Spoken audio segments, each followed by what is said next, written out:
अऊज़ु बिल्लाहि मिनश्शैतानिर्रजीम बिस्मिल्लाहिर्रहमानिर्रहीम। हाज़रीन जुमा, कुरान हकीम में अल्लाह तबारक व तआला ने मुख्तलिफ नबियों के वाक़यात बयान किए। नबियों के इन वाक़यात में बड़ी इबरतें हैं, बड़ी नसीहतें हैं। अल्लाह ताला के उन नबियों में एक नबी हैं हजरत सुलेमान अलैहिस्सलातु वस्सलाम। ये हजरत दाऊद के बेटे थे। बड़े अजीम और बड़े जलीलुल कद्र नबी हैं ये दोनों बाप बेटे। और इन दोनों बाप बेटों को एक खास बात यह भी इनके साथ है कि दोनों बादशाह भी थे, अल्लाह के नबी भी थे और बादशाह भी थे। आमतौर से यह समझा जाता है कि इस्लाम में बादशाहत बड़ी खराब चीज है और बादशाह का जो कैरेक्टर है वो बड़ा निगेटिव कैरेक्टर माना जाता है हमारे समाज में। हालांकि हकीकत ऐसी नहीं है। बादशाहत इस्लाम में गलत नहीं है। अगर बादशाह सही है, नेक है, अल्लाह से डरने वाला है, अदल व इंसाफ करने वाला है, तो बादशाहत कोई खराब चीज नहीं है।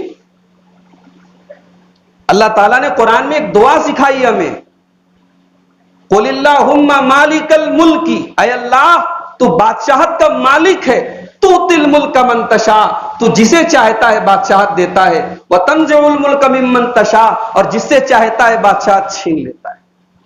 ये दुआ हम अल्लाह ताला से मांगते हैं। बादशाहत अगर कोई खराब चीज होती तो अल्लाह अपने दो पैगंबरों को बादशाह न बनाता, दाऊद भी बादशाह, सुलेमान भी बादशाह।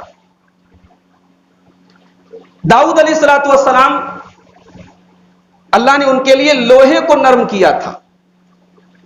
लोहा एक बड़ी हार्ड और बड़ी सख्त चीज है। हजरत दाऊद के लिए वो मोम बन गया, वो जैसे चाहते थे ढाल लेते थे।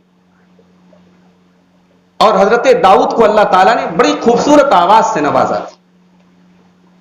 वो जब तस्बीह करते थे, अल्लाह ताला की तस्बीह पढ़ते थे अपनी खूबसूरत आवाज में, तो कुरान कहता है कि परिंदे और पहाड़ भी उनके साथ अल्लाह की तस्बीह पढ़ते थे। फिर अल्लाह ताला ने उनको सुलेमान नाम का एक बेटा दिया। अब हजरत सुलेमान को अल्लाह ताला ने कुछ ऐसी खूबियों से नवाजा कि बाप से भी आगे निकल गए। हजरत सुलेमान ने अल्लाह से एक दुआ की थी, कहा था कि रब्बिग़फिरली वहबली मुल्क ला यंबगी लिअहदिन मिन बादी, ऐ अल्लाह मुझे बख्श दे और मुझे ऐसी बादशाहत दे जो मेरे बाद किसी को न मिले। ऐसा बादशाह बना दे कि फिर दुनिया में ऐसा कोई बादशाह ना हो, ऐसी चीजें मुझे दे। तो अल्लाह ने सुलेमान को क्या क्या दिया? सूरह सबा के अंदर अल्लाह ताला ने डिटेल से बताया है कि सुलेमान अलैहिस्सलाम को क्या क्या दिया गया। वले सुलेमान अर्रीहा गुदुव्वुहा शहरुन व रवाहुहा शहरुन, सुलेमान के लिए हमने हवा को कंट्रोल कर दिया। हवा उनके काबू में थी। एक महीने का सफर वो सुबह से दोपहर तक तय कर लेते थे अपने तख्त के ऊपर चढ़कर। एक महीने का सफर वो दोपहर से शाम तक तय कर लेते थे अपने तख्त सुलेमानी के ऊपर चढ़कर। वमिनल जिन्नि मन यामलु बैन यदैहि, और अल्लाह तबारक व तआला ने जिन्नात को इनके काबू में कर दिया। बड़े बड़े जिन्नात, कवि हैकल जिन्नात हजरत सुलेमान के लेबर थे। उनके हुक्म से घर बनाते थे, उनके हुक्म से इमारतें बनाते थे। वमन यज़िग़ मिनहुम अन अम्रिना नुज़िक़हु मिन अज़ाबिस सईर, मजाल नहीं थी किसी जिन की, जिन्नात में से किसी की मजाल नहीं थी कि सुलेमान अलैहिस्सलाम के हुक्म से नाफरमानी कर सके उनकी। अगर वो नाफरमानी करता तो अल्लाह कहता हम उसे आग की सजा दे देते, आग का अज़ाब दे देते। तो ये जिन्नात क्या क्या करते थे? अल्लाह कहता है यामलून लहू मा यशाउ मिन महारीबा व तमासीला व जिफानिन कल जवाब। ये जिन्नात बड़े बड़े महल बनाते थे हजरत सुलेमान के, बड़ी बड़ी बड़े बड़े किले बनाते थे। और क्या बनाते थे? वह तमासील, तस्वीरें बनाते थे, या ये कह लीजिए मुजस्समे बनाते थे, स्टैचू बनाते थे।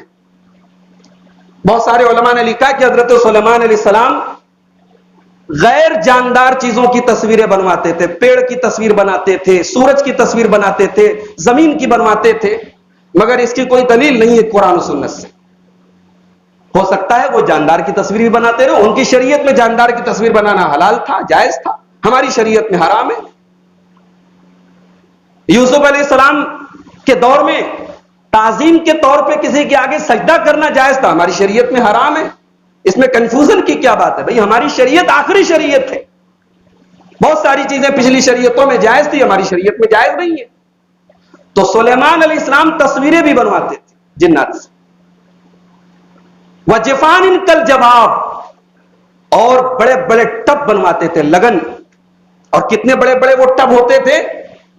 इतने बड़े बड़े टब होते थे कि अल्लाह कहता है कल जवाब, बड़े बड़े तालाब के बराबर वो लगन होती थी, वो यानी टब होते थे। वो कुदूर रासियात, और बड़ी बड़ी देगें होती थी। हमारे यहां की एक देग जो है भाई, इसमें कितने लोग का खाना बनता है? हजरत सुलेमान अलैहिस्सलाम जिन्नात से जो देगे बनवाते थे, वो बड़ी बड़ी देगे, यानी हजारों लोगों का खाना एक देग में तैयार हो जाए, इतनी बड़ी बड़ी देगे बनवाते थे। तो सुलेमान अलैहिस्सलाम को अल्लाह ताला ने ये सारे पावर दिए। एक पावर उनको और मिला, वो जानवरों की बोलियां सुन लेते थे, समझ लेते थे। अल्लाह ताला कहता है कुरान करीम के 19वें पारे में सूरह नम्ल के अंदर, वकाला या अय्युहन्नास उल्लिमना मंतिक़त तैर। सुलेमान ने कहा हमें परिंदों की बोलियां सिखाई गई हैं, हम परिंदों की बोलियां समझते हैं। वऊतीना मिन कुल्लि शै, और हमें हर चीज अल्लाह की तरफ से दी गई। आज के खुतबे जुमा में सुलेमान अलैहिस्सलाम के मुताल्लिक कुरान करीम में बहुत सारे वाकयात हैं। सूरह साद के अंदर उनका जिक्र है, सूरह सबा के अंदर उनका जिक्र है, सूरह नम्ल के अंदर उनका जिक्र है, सूरह अंबिया के अंदर उनका जिक्र है। मगर सिर्फ 2 आयतों पर मैं आज बात करना चाहता हूं। सूरह नम्ल की आयत नंबर 17 और 18, सुलेमान अलैहिस्सलाम और एक चींटी का वाकया। भाई चींटी बड़ी हकीर मखलूक है ना, बड़ी छोटी मखलूक है। अल्लाह का कलाम है कुरान। अल्लाह ने कुरान में चींटी का वाकया क्यों बयान किया? एक सवाल तो, सबसे पहला सवाल तो यही पैदा होता है कि एक हकीर, एक छोटी सी मखलूक का वाकया अल्लाह ने कुरान में क्यों बयान किया? कुरान अल्लाह की किताब है, आखिरी किताब है, हिदायत की किताब है, इसमें चींटी का वाकया क्यों बयान किया गया? इस सवाल का जवाब अल्लाह ताला ने कुरान के पहले पारे में दिया है। इन्नल्लाह ला यस्तही अन यज़रिबा मसलन मा बऊदतन फमा फौक़हा। अल्लाह ताला कुरान में मच्छर की भी अगर मिसाल बयान करता है, मच्छर से भी छोटी किसी चीज की मिसाल बयान करता है, तो उसके पीछे अल्लाह ताला की कोई हिकमत होती है। अल्लाह बेकार नहीं बयान करता मच्छर का वाकया, मक्खी का वाकया या चींटी का वाकया। उसमें हिदायत की बात होती है, उसमें नसीहत की बात। तो सुलेमान अलैहिस्सलाम और चींटी का वाकया अगर अल्लाह ने बयान किया है, तो जरूर इसके अंदर हमारे लिए बड़ी हिकमत की बातें, बड़ी नसीहत की बातें। तो आइए वो दोनों आयतें मैं आपके सामने पढ़ लेता हूं जो खुतबे मसनूना के बाद मैंने आपके सामने पढ़ी। ये कुरान का 19वां पारा है, सूरह नम्ल की आयत नंबर 17 और 18। वह होशीर लिसुलैमान जुनूदुहु, सुलेमान अलैहिस्सलाम का लश्कर इकट्ठा किया गया, उनकी फौज इकट्ठा की गई। मिनल जिन्नी वल इंसी वत्तैरी, जिन्नात वाली फौज भी, इंसान वाली फौज भी और परिंदों वाली फौज। इंसान भी उनकी फौज थे, जिन्नात भी उनकी फौज थे और परिंदे भी उनकी फौज थे। फहुम यूज़ऊन, और जब सब इकट्ठा हो गए तो कैटेगराइजेशन कर दिया गया, उनके काम बांट दिए गए, उनकी ड्यूटियां दे दी गई उनको। सबसे पहला सबक यह मिला कि सुलेमान अलैहिस्सलाम इतने बड़े बादशाह हैं, इंसान ही नहीं जिन्नात के भी बादशाह हैं, परिंदों के भी बादशाह हैं। इतनी बड़ी बादशाह चलाने के लिए जो सबसे जरूरी चीज है वो है डिसिप्लिन, वो है निजाम, वो है व्यवस्था, वो है अरेंजमेंट, वो है तरतीब, वो है कि जिसका काम जिसको दे दिया जाए वो अपना काम करे, वो है डिसिप्लिन। और डिसिप्लिन के बगैर दुनिया का कोई काम नहीं चलता मेरे। डिसिप्लिन एक ऐसी चीज है, बड़े मुश्किल कामों को आसान कर देती है, और अगर ये ना हो तो छोटे छोटे काम मुश्किल हो जाते हैं। इसीलिए हमारी शरीयत में डिसिप्लिन की बड़ी अहमियत है। भाई हम नमाज पढ़ते हैं 5 टाइम, नमाज उठा के आप देख लें, पूरा डिसिप्लिन है इसके अंदर, पूरा एक निजाम है, औकात की पाबंदी है। फजर का टाइम इतने बजे शुरू हुई, इतने बजे खत्म है। अगर 6 बजे सूरज निकल गया, आप फजर पढ़ भी लें, आपको वो सवाब नहीं मिलेगा जो 4 बजे पढ़ने वाले को मिला। असर का टाइम, हर चीज का साया उसके बराबर हो जाए, 3:30 बजे, 3:45 बजे असर का टाइम हो गया, आप उठ करके 5 बजे पढ़ें, टाइम निकल गया, आपने नमाज पढ़ी, मगर आपकी नमाज शरीयत की टर्म में कज़ा नमाज मानी गई। सिस्टम है, निजाम है। रोजा रखते हैं हम, इफ्तार का एक टाइम बना हुआ है, सहरी का एक टाइम है। इफ्तार के टाइम के पहले आप इफ्तार नहीं कर सकते, सहरी के टाइम के बाद आप कुछ खा नहीं सकते।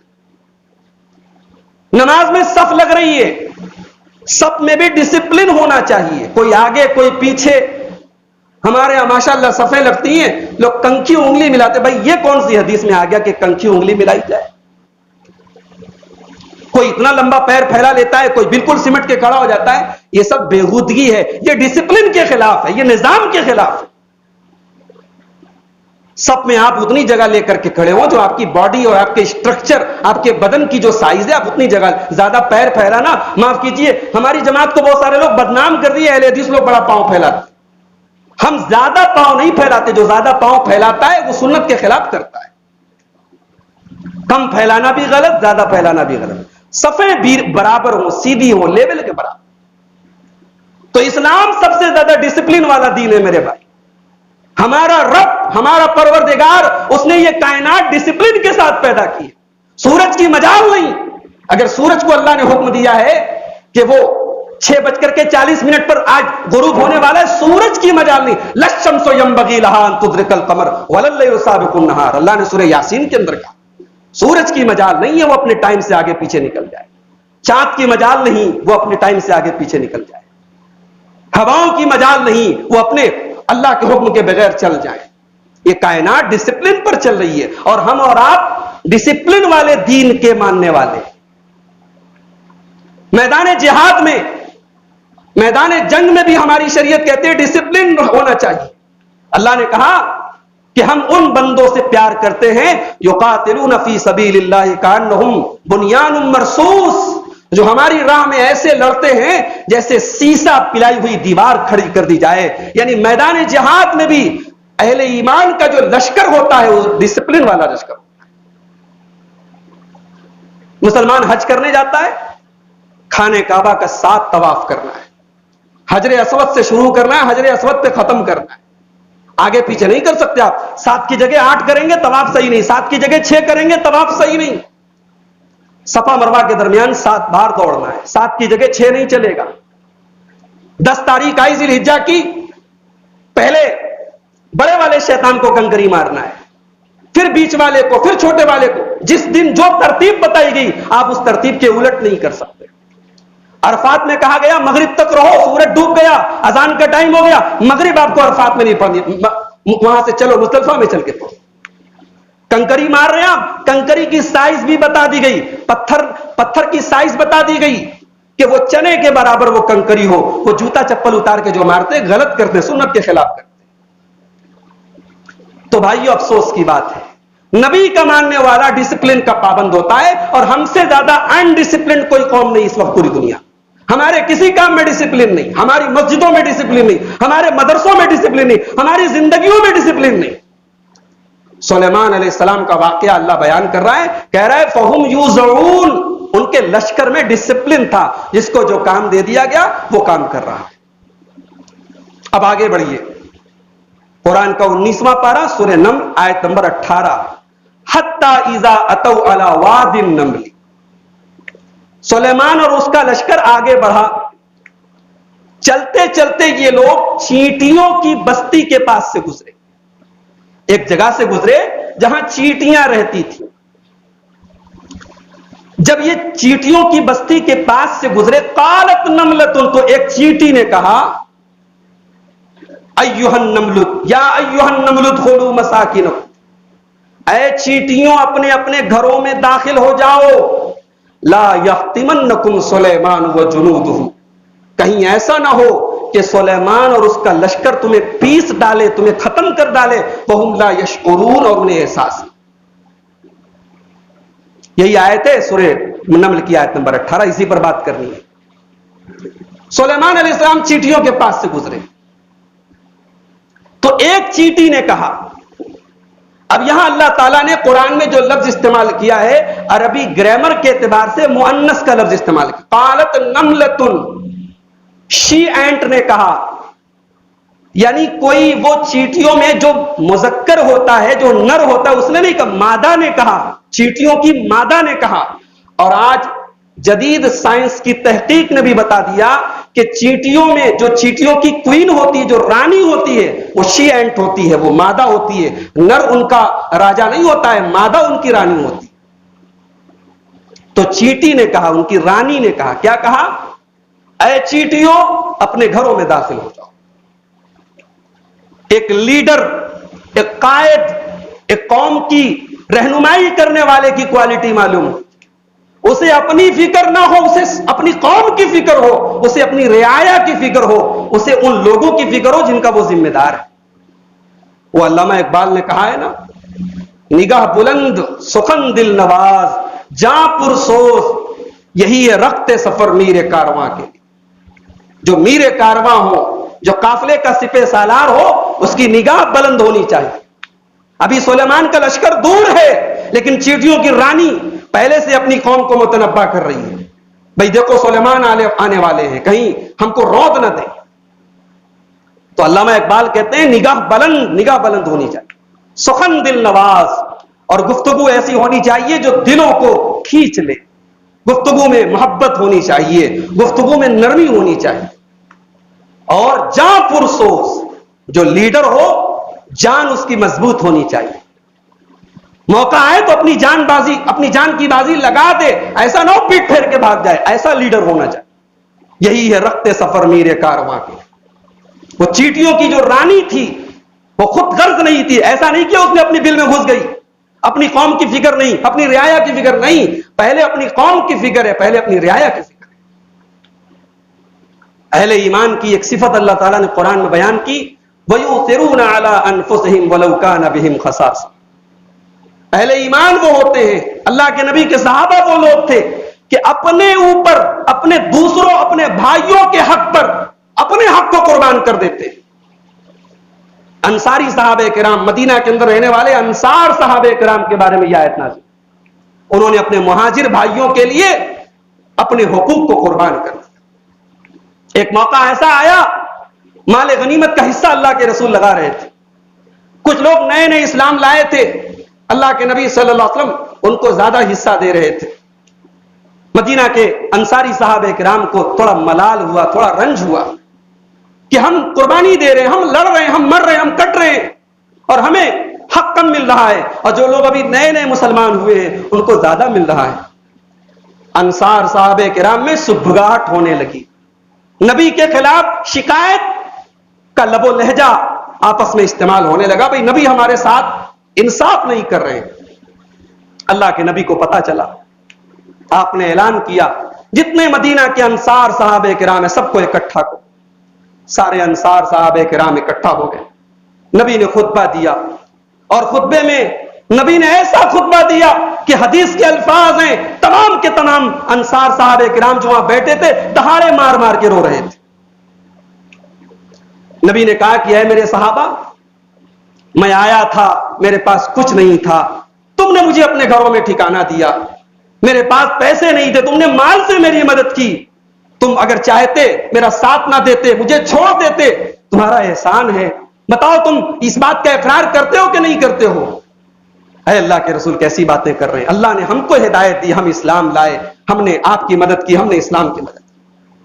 फिर आपने फरमाया है मेरे सहाबा, अगर हिजरत ना होती तो मैं तुम्हारे बीच का एक इंसान कहलाता, मैं भी अंसार में से कहलाता। मेरे और जो सहाबा हैं उनकी मिसाल बाहर के कपड़े की तरह है, और ऐ मेरे अंसार सहाबा, तुम मेरे बदन से चिपके हुए कपड़े की तरह हो। जो अंदर का अस्तर होता है, जो कपड़ा बदन से लगा होता है, तुम उसकी तरह। लौ सलकन्नासु शेबन व सलकल अंसारु शेबन लसलकतु शेबल अंसार। अगर और लोग किसी और रास्ते पे चले जाएं और अंसार किसी और रास्ते पे चले जाएं तो मैं अंसार के रास्ते पे चलूंगा। नबी खुतबा दे रहे हैं, उसके बाद नबी कह रहे हैं, मेरे अंसार साहबा, क्या तुम ये पसंद नहीं करोगे कि लोग अपने घरों को जाएं तो पैसा लेके जाएं, ऊंट लेके जाएं, बकरियां लेके जाएं, माले गनीमत लेके जाएं, और तुम जब अपने घर में जाओ तो नबी को साथ में लेके जाओ? क्या तुम ये पसंद नहीं करते? नबी का खुतबा था, नबी का अंदाज था। अंसार साहबे किराम की आंखों से आंसू रवा थे, वो रो रहे थे और अपने गुनाहों की माफी मांग रहे। ईसार इसको कहते हैं मेरे भाई, अपने हक को कुर्बान कर देना दूसरों के लिए। आज हमारे समाज से ईसार रुखसत हो गया, खुद गर्ज हो गए हम। हमारा पेट पहले भरना चाहिए, हमारे घर में खुशी पहले आनी चाहिए, दूसरों की खुशी, दूसरों के गम से हमें कोई मतलब नहीं।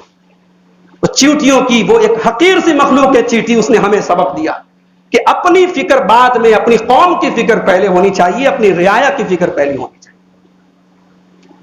उसके बाद कहती है, उदखुलू मसाकिनकुम, ऐ चींटियों अपने घरों में चली जाओ।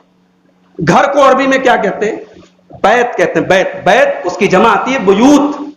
यहां चींटी ने बैत का लफ्ज इस्तेमाल नहीं किया, मसाकिन का लफ्ज इस्तेमाल किया। मसाकिन जमा है मस्कन की, मस्कन बना है सुकून से।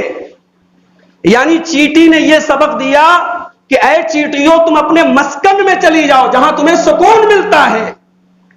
पता यह चला कि घर वो नहीं है जिसे मिट्टी से, गारे से, ईंटों से, सीमेंटों से, बेहतरीन नक्शो निगार से सजा दिया जाए, संवार दिया जाए। घर वो है जहां सुकून मिलता हो, जहां शौहर को बीवी से सुकून मिलता हो, जहां औलाद को मां बाप से सुकून मिलता हो, जहां मां बाप को औलाद से सुकून मिलता हो, जहां बुजुर्गों की दुआएं हो, जहां बच्चों की किलकारियां हो, जहां नोक झोंक हो, गुस्सा हो और बाद में मना लेने का जज्बा हो, वो घर घर है। मेरे भाइयों, वो घर घर नहीं है जहां ये तमाम रिश्ते हैं मगर एक दूसरे के खिलाफ नाराजगियां हैं, झगड़े हैं, अदावतें हैं, नफरतें हैं, गालियां हैं, गलौज हैं। वो घर घर तो है, वो मस्कन नहीं है, वहां सुकून नहीं है। आज हमारे घरों में सुकून नहीं है। चींटी ने हमें सबक दिया कि अपने घर को मस्कन बनाओ, अपने घर को सुकून की जगह बनाओ, अपने घर को अमन की जगह बनाओ।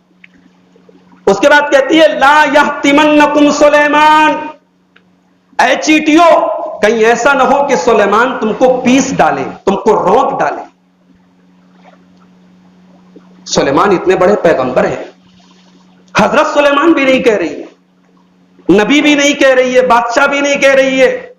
जनाब साहब हजरत हफीजुल्लाह मद्दजिल्लहुल आली रहमतुल्लाह अलैहि सब लोग अलकाब व आदाब लगाते, कोई लकब इस्तेमाल नहीं किया। एक चींटी ने पैगंबर को नाम लेके कहा, सुलेमान, और उनका लश्कर हमें रौंद न डाले। आज के जमाने का कोई बादशाह होता और वो चींटियों की लैंग्वेज समझ सकता और सुन सकता तो वो तो इसी जुर्म में जला देता कि अरे ये मेरी गुस्ताखी कर रही है, मेरा नाम ले रही है, मेरे अलकाब व आदाब को जो है वो निभा नहीं रही है। सुलेमान अलैहिस्सलाम मुस्कुराए, उस चींटी की इस बात पर कोई रिएक्शन नहीं किया, मुस्कुरा के रह गए। इससे पता चला बड़े लोग अलकाब व आदाब के चक्कर में नहीं पड़ते। और यहां एक बात आपको और बता दूं कि चींटी को बिला वजह कत्ल करना भी मना किया गया हदीस। अल्लाह के रसूल सल्लल्लाहु अलैहि वसल्लम फरमाया कि 4 किस्म के जानवरों को कत्ल मत करो, अन्नमला वन्नहला वलहुदहुद वस्सुरत।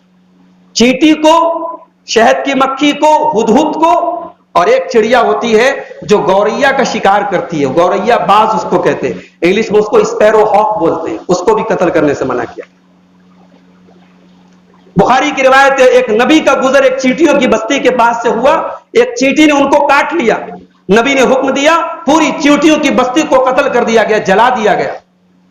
तो अल्लाह ताला ने अपने उस नबी को वही की कि तुझे एक चींटी ने काटा और तूने पूरी एक उम्मत को तबाह कर दिया जो अल्लाह की तस्बीह बयान करती है। अहरक्त उम्मतम मिनल उमम तुसब्बिहुल्लाह, तुमने एक उम्मत को जलवा दिया जो अल्लाह की तस्बीह बयान करती। इसलिए चींटी जब तक तकलीफ न पहुंचाए, जब तक नुकसान न करे आपका, उसको कत्ल करना जायज नहीं, और कत्ल भी करे तो जलाना जायज नहीं। ला युअज़्ज़बु बिन्नार इल्ला रब्बुन नार, आग का अजाब आग का रब ही दे सकता है, आपको किसी जानवर को जलाने का हक नहीं है, जलाने की इजाजत है। तो कहती है कि सुलेमान और उसका लश्कर तुम्हें पीस न डाले। एक बात बताऊं, अरबी में शीशे को तोड़ने के लिए इस्तेमाल होता है ये लफ्ज, ला यहतिमन्नकुम, शीशे को तोड़ने।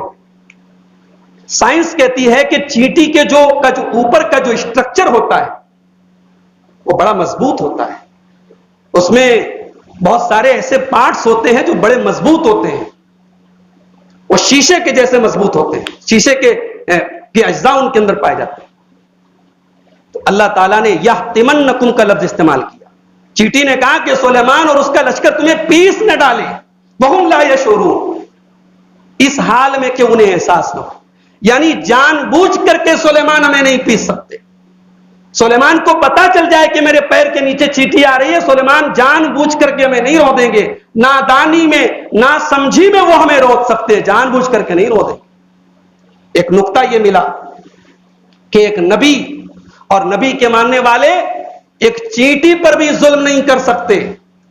नबी की शरीयत पर चलने वाला एक चींटी पर जुल्म नहीं कर सकता। तो भाई इस्लाम तो आखिरी नबी का दीन है, इस्लाम आतंकवाद और दहशतगर्दी की कैसे तालीम दे सकता है? कुरान करीम की इस आयत से इस गलत फहमी की तरदीद होती है कि इस्लाम का दहशतगर्दी से कोई ताल्लुक नहीं।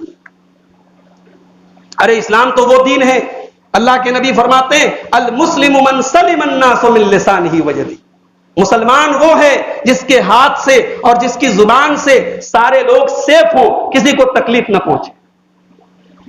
मुसलमान, इस्लाम वो दीन है कि मैदान जंग में भी इस्लाम ने तालीम दी है कि ये मत करो। अल्लाह के नबी कहते हैं, सही बुखारी की रिवायत है, उगजू, मैदान जंग में जब जाओ जंग करो, वला तगुल्लू, लेकिन मैदान जंग में किसी के साथ बेईमानी मत करो, खयानत मत करो, वला तगदिरू, किसी के साथ गद्दारी मत करो, वला तुमस्सिलू, किसी की लाश की बेहुरमती मत करो, नाक कान मत काटो, वला तक्तुलू वलीदा, किसी बच्चे को कत्ल मत करो, किसी बूढ़े को कत्ल मत करो, किसी पादरी को, किसी इबादत करने वाले को उसकी इबादत से मत रोको। ये मैदान जंग में ये तालीम दी गई। तो मेरे भाइयों, सुलेमान अलैहिस्सलाम जानबूझ करके हमें कत्ल नहीं कर सकते। और एक आखिरी सबक बयान करके बात खत्म कर रहा हूं। अभी सुलेमान आए नहीं है, अभी सुलेमान ने चींटियों को रौंदा नहीं है, लेकिन चींटी क्या कह रही है, कहीं ऐसा ना हो कि सुलेमान रौंद दे और उन्हें पता न चले, उन्हें एहसास ना हो। इसमें नुक्ता यह है, सबक यह है कि किसी की गलती का उज्र तलाश किया। अभी सुलेमान से गलती हुई नहीं है, चींटी ने पहले से उज्र तलाश किया कि अगर सुलेमान हमें रौंदेंगे तो जानबूझ के नहीं रौंदेंगे, वहुम ला यशऊरून, जानबूझ के वो ऐसा नहीं कर सकते। आज हमारे समाज के आते झगड़े इसी बुनियाद पर है। फला ने हमारे बारे में यह कहा होगा, फला ने हमारे बारे में यह सोचा होगा, फला ने हमारे बारे में यह समझा होगा। अरे भाई, दूसरों के खिलाफ बदगुमानियां न पाला करो। आधे झगड़े तो बदगुमानियों की बुनियाद पर है। अरे इस्लाम तो यह कहता है किसी से कोई गलती भी हो जाए तो उज्र तलाश कर लो। सोचो शायद कोई मजबूरी रही होगी, शायद कोई उज्र रहा होगा, उसके लिए कोई एक्सक्यूज तलाश कर लो, कोई उज्र तलाश कर लो। जब तक ये क्लियरली पता ना चल जाए कि गलती गलती है, तब तक मुजरिम को मुजरिम मत ठहराओ। ये शरीयत की तालीम। उस चींटी ने हमें और आपको सबक दिया कि एक दूसरे की गलतियों को तलाश मत करो, गलती हो जाए तो उज्र तलाश करो, गलती हो जाए तो कोई एक्सक्यूज तलाश करो, कोई बहाना तलाश करो, और मुजरिम का जुर्म जब तक साबित ना हो जाए मुजरिम को मुजरिम करार दो। चींटी की इस बात को सुन करके सुलेमान अलैहिस्सलाम हंस पड़े और एक बड़ी प्यारी सी दुआ की। उन्होंने कहा कि ऐ मेरे रब, मुझे तौफीक दे, रब्बि औज़िनी अन अश्कुरा निअमतक अल्लती अनअमत अलैया, ऐ मेरे रब मुझे तौफीक दे कि जो नेमत तूने मुझे दी है, ये मामूली सा जानवर है, चींटी है, इसकी बोली को मैं सुन रहा हूं, मैं समझ रहा हूं, ऐ मेरे रब तू मुझे तौफीक दे, मैं इस नेमत का शुक्र अदा करूं। और जो नेमत तूने मुझे दी है वाला वालिदैया, और जो मेरे वालिदैन को दी है। उलमा कहते हैं अपने लिए जब भी दुआ करो अपने वालिदैन के लिए भी दुआ करो। अपने लिए जब दुआ करो कि मुझे शुक्र की तौफीक दे, अपने वालिदैन के लिए भी दुआ करो कि उन्हें भी शुक्र की तौफीक दे। हो सकता है वो शुक्र की दुआ न करते हो, तुम उनके लिए कर लो। सुलेमान ने इस मौके पर अपने लिए भी दुआ की, अपने वालिदैन के लिए भी दुआ की। उसके बाद कहते हैं वान अअमल सालिहन तरजा, और अल्लाह मुझे तौफीक दे मैं ऐसा अमल करूं जिससे तू राजी हो जाए। भाई अमल सब लोग करता है, मगर अमल वो अमल है जिससे अल्लाह राजी हो जाए। सुलेमान कहते हैं अल्लाह मुझे ऐसे अमल की तौफीक दे जिससे तू राजी हो जाए। वअदखिलनी बिरहमतिका फी इबादिका सालिहीन, और अल्लाह अपने रहमो करम से, अपनी रहमत से अपने नेक बंदों के साथ मुझे जन्नत में दाखिल फरमा दे। तो ये हजरत सुलेमान और चींटी का वाकया था जिसको मैंने आपके सामने आज के खुतबे जुमा में पेश करने की कोशिश की है। रब्बुल आलमीन से दुआ है इलाल आलमीन अंबिया के वाकयात से हम सबको इबरत और नसीहत हासिल करने की तौफीक अता फरमा। रब्बुल आलमीन हमारी कौम के अंदर, हमारे मुआशरे के अंदर डिसिप्लिन और नज्म व नस्क पैदा फरमा। रब्बुल आलमीन हमारे अंदर अपना डर और अपना खौफ पैदा फरमा। हर किस्म की वबा और बीमारी से हम सबकी हिफाजत फरमा। जो लोग बीमार हैं उनको शिफाए कामिल आजिल अता फरमा। जब तक दुनिया में जिंदा रहे इस्लाम पर जिंदा रहे और खात्मा हम सबका ईमान पर हो। आमीन व आखिर दावाना।